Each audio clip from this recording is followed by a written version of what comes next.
In order to engage the kids in some positive relationship to food, you need to get them into the garden growing it, get them into the kitchen helping to cook it, and then they all want to eat it. In 1995, Alice Waters of Chez Panisse Restaurant had the idea for the Edible Schoolyard in Berkeley, and she worked with the school principal to start a 1-acre organic garden and kitchen classroom at Martin Luther King Jr. Middle School. We have affiliation with 6 programs around the country.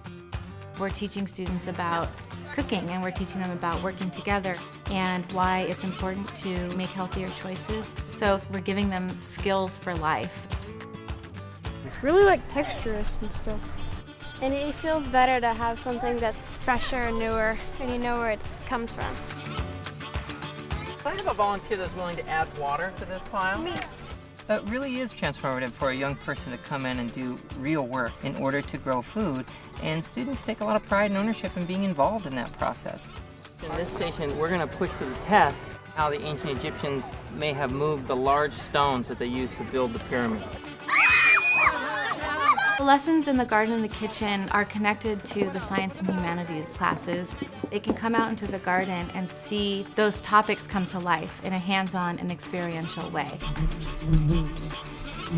Well, we're studying organisms and reproduction in general and cells. And this does give the students an opportunity to come out here and experience that in a slightly different way with bees and how they reproduce.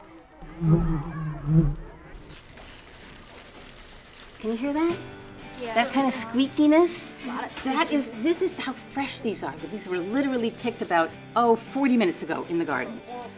I do feel like the kitchen is the perfect classroom because not only is it a delicious reward at the end of your work, but there are so many ways to really engage all of your senses. Notice the smells of things as you cut them, notice the appearance and the sound.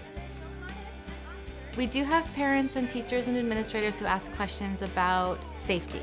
In the last 16 years, we have had less than 5 even nicks or cuts because we train students. We train students from the very beginning on how to be safe with the tools, what we expect their behavior to be in the garden and in the kitchen. Cardamom is a spice, okay, and it's from India. Food is an amazing tool for teaching, especially when we're talking about history, because it makes a lot of things come alive.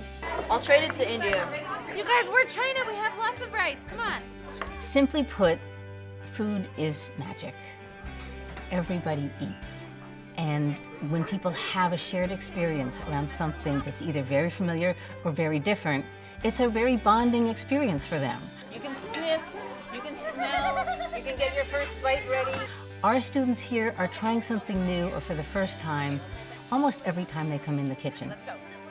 We know that this program is working because we see the transformation of students from when they arrive in 6th grade and from that first time when they sit down in the kitchen and they tuck into a huge plate of greens over grains.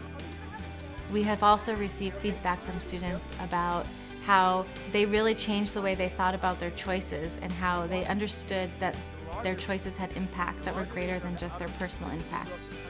It impacted the environment, it impacted their family, it impacted their health.